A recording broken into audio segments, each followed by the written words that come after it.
Union Budget 2026 is being pitched as a visionary, future-ready, growth-focused budget. But when it comes to health, the story somehow collapses under scrutiny. Let's start with something basic. India's air. The CPCB, the Central Pollution Control Board, the country's primary environmental watchdog, saw its budget estimated for 25-26 cut in the revised figures. It was last year 126 crore, this year it is 116 crores.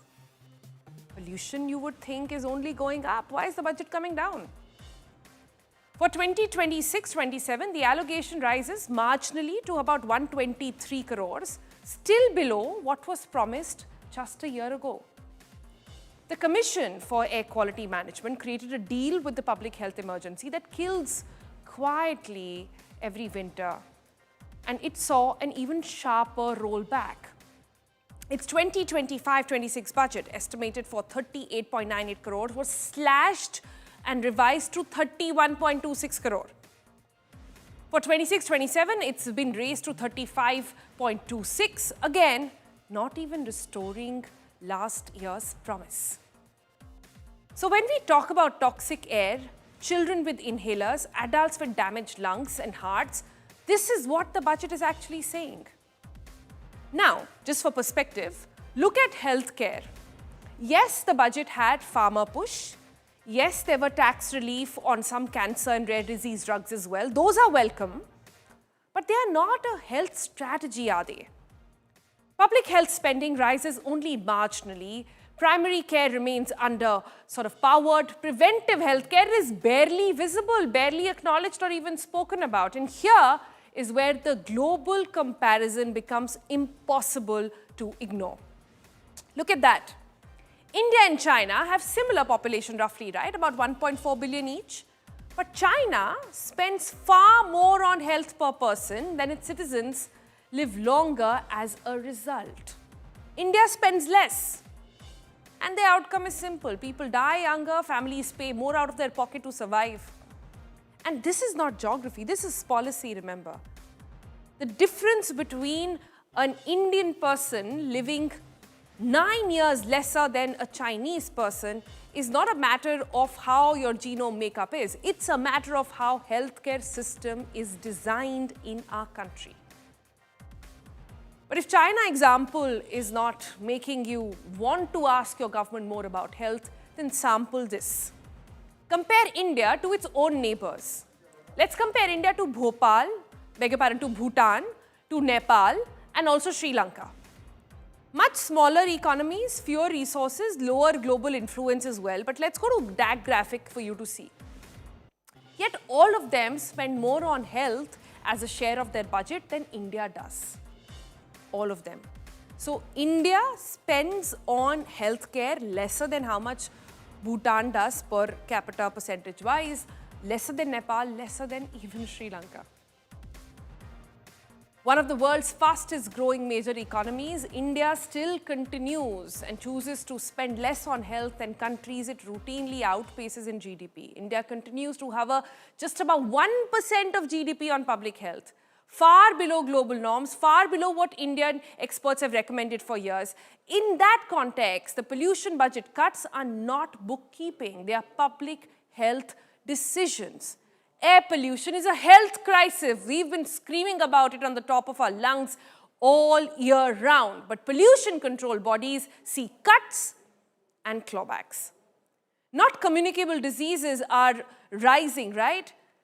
And an epidemic speed as well, but preventive care remains an afterthought.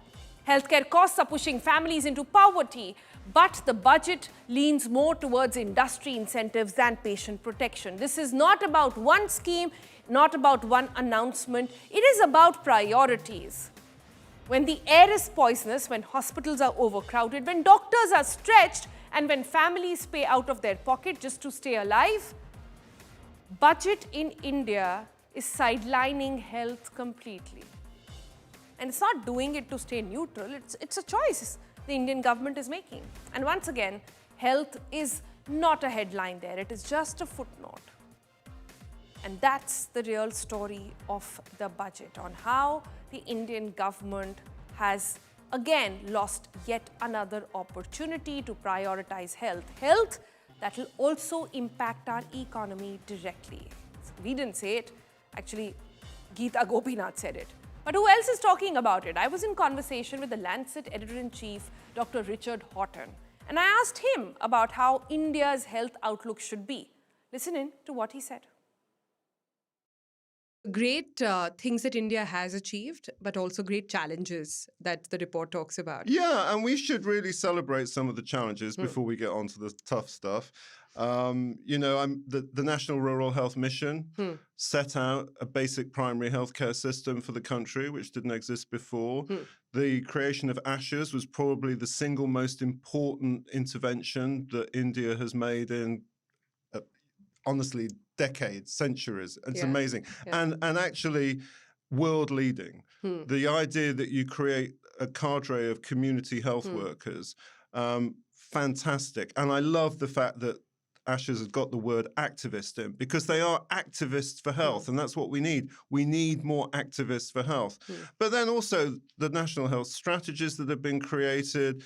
You know, there's been this consistent commitment over 20 years, and you're the pharmacy of the world. I mean, it is remarkable. But even so, let's be honest, there are some problems. So we do a lot of work in China. 1.4 billion people, just like here, 1.4 billion people. The life expectancy of an average Chinese citizen is 80 years.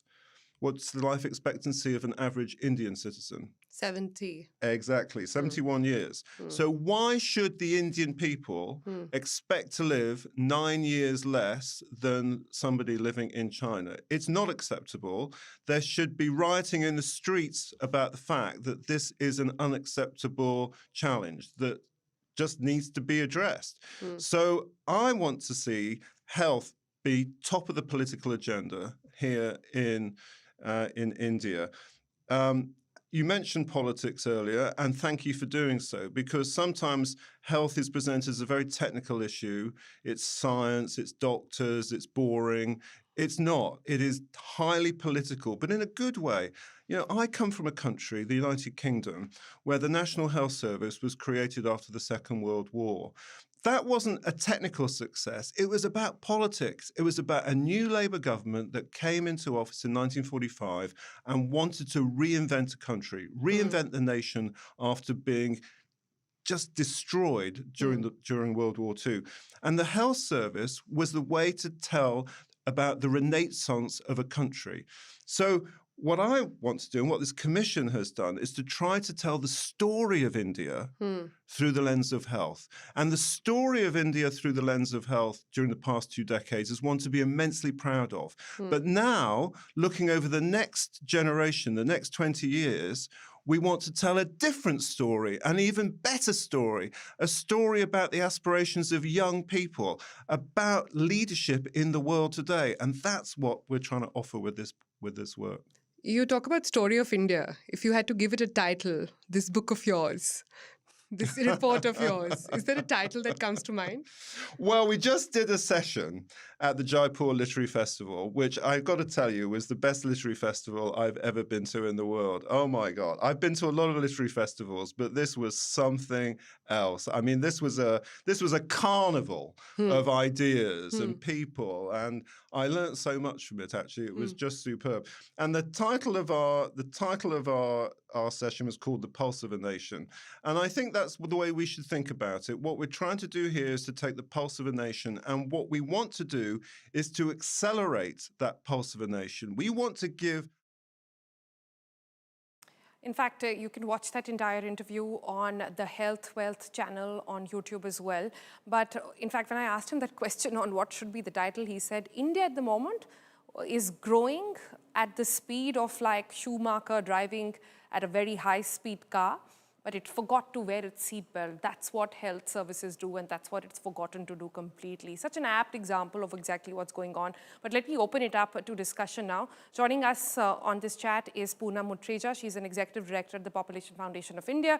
Also with me is Dr. Sujatha Rao, former health secretary. Poonam Muttreja, let me come to you very quickly. The health spends on India, we can debate, oh, the numbers are marginally up. But like I said, overall, the health strategy, as a country, as a government at the moment, have we understood the importance of health? I mean, this was supposed to be a year when at the World Economic Forum, people were saying, forget US tariffs. Pollution is a bigger problem for India. And yet, government lost that opportunity, didn't it? So if you look at the budget, clearly health is not a priority. And women's health is certainly not a priority. I mean, a 6% increase in the national health budget will probably offset the inflation. And these allotments support, and for the National Rural Health Mission, or should I call National Health Mission, we have had, again, a 5% increase, but a decrease within that for women's health, reproductive health, family planning, and so on.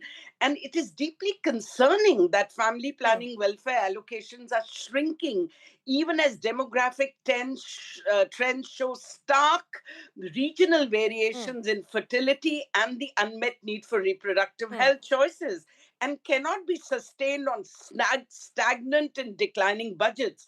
But having said that, 5% increase, 6% increase is just tokenism when India needs to increase, double its budget, go up to 2.5% minimum. And when we are having catastrophic health issues which have got added because of the pollution. And at this time also, as you were speaking earlier, how can we cut the budgets for pollution from 1,300 to 1,100? My only thinking is whether it's health or pollution, probably the finance minister reduced the budgets. I'm told there was a 40% underutilization. When people are dying, our children are dying and having serious lung issues, for us to reduce the budget, or the poor governance where we can't manage our current meager budgets, it is not only shocking, but actually today I realize how poor, forget the budgets only. Or let's not forget the budget. It's not the budget only. It's how poor our governance is. And such a Strong missed words there. opportunity. Strong words there by Poonam Muttreja. Dr. Sujatha Rao, like I said, if you look at the picture, and I'll, request my producers to pop that graphic again on how much of GDP spends on health India does versus China. We want to compete with China. We want to become China in so many ways. But how can we do that if we've not got our basic healthcare infrastructure in place? What are your thoughts, ma'am, on, and help me understand this, has the government not understood the importance of health? Or is this a case of misplaced priorities? I don't think so. I think the government has its own mindset of not really supporting public health and primary care. They have given 5 hubs. For example, the finance minister announced setting up for medical tourism. So, who does it serve? Medical tourism, 5 hubs are being set up with corporate hospitals, means the mindset of this government is extremely supportive of strengthening the corporate sector, which does not have space in these public health issues. So I think the government is completely out of sync with what the public health needs are in this country. And I'm so disappointed that I don't want to say anything, because there's just nothing in this budget at a time when health ought to be on top of the agenda. It's just a complete indifference to health and education. Can you imagine that we are spending 1.88% of the whole budget out of 53 lakh crores? You could only earmark 1 lakh for health, which matters to all the people. I mean, I'm not just saying maybe the super rich, but middle classes, forget the poor, the middle classes are today desperate for healthcare and a responsive healthcare. There's so much to be done, and year after year, we let these opportunities go, and it's extremely distressing. This budget really did upset me, because there was absolutely nothing for the common man. I'm not talking about poor also, I'm talking about for me, there's nothing. What does one say? a bit here, a bit there, 3.32 versus I'm not interested in competing with China. I just want basic health care and a good health system for the people of India. We deserve it. We demand for it. After all, I the think the state has to have some conversation, obligation. The yes, state has and I to have think some obligation to its citizens. You can't just yes. dump me in a polluted air. 17 lakh people are dying every year. Does that not hurt you? Does it not hurt Well, you the that government does not 50 children acknowledge that die number. They said 0 and people died. 15 children die out of contaminated water in this day and age? I mean, I really don't know in which world the government is living. I'm sorry to be saying that, but I'm deeply distressed. Distressing indeed, ma'am. But Poonam, very quickly, I want to understand from you. When you say that the budget, last year's budget was not spent, I mean, that for me is also a problem. The government has clearly not understood the relationship of health with economics, something that people sitting in Davos understood. A question was asked to Geeta Gopinath on what will Trump tariffs do. She said, forget Trump tariffs, fix your air, that's doing more damage. But this government does not understand that. But at the moment, there are problems with the current system as well. No, that's why the spends are not happening. But that's why I was saying the poor governance is shocking. And it is shocking at a time when we have the figures, we have the data. How many, Sujatha just mentioned, how many people are dying of pollution. And we also not only know that there's a 9-year difference between how long a person lives, longevity in China and India, but it's going to decrease. 9 is going to be a figure we're going to be discussing 11 and 12 soon if this continues. And finally, we have done analysis of PIPs. There is project implementation plans and why money isn't being spent. For instance, we did that for health and especially family planning. We found that budget allocations that are there, money spent, sent at the last minute, just as the fiscal year ends, huge pots of money are spent, and the kind of paperwork that is expected. And also, we are at a stage where in India we just depend totally on one community health worker in a public health system, but we are not investing enough to bring in doctors. We are not paying. We could have used this We're not even 40% of the incentivizing the money doctors to to do that. pay the doctors better, to Yeah, pay yeah, ANMs, nurses, the yeah, lowly paid yeah. exploited ashas better. I mean, there are million creative ways to In which spend this the can be budget done. I to have very improve little our time health. and I want to give the last Sorry. word to Dr. Sujatha Rao very quickly. Yes. I'm sorry to intervene. Ma'am, if you had to allocate the budget this year, what percentage would go to health according to you?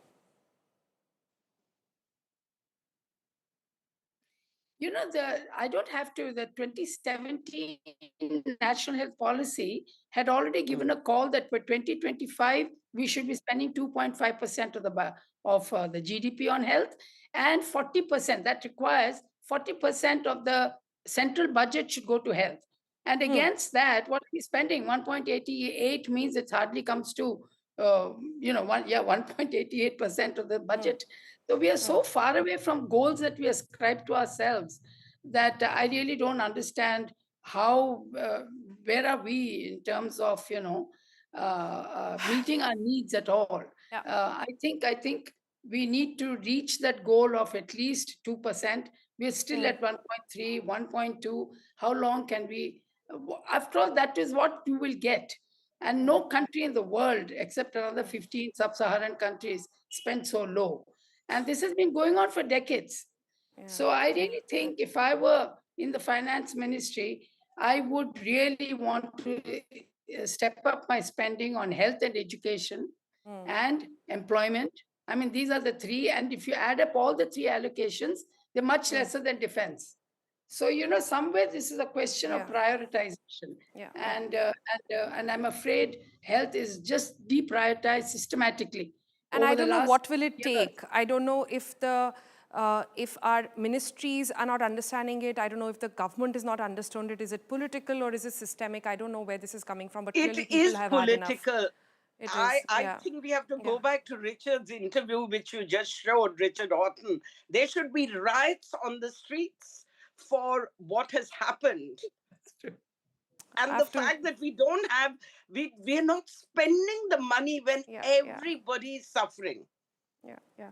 I feel you ladies, The but that's all the time we have. But I, promise, at least on this show, we'll keep keeping the agenda forward. Thank you so much for joining us. We'll see you again tomorrow. Bye-bye.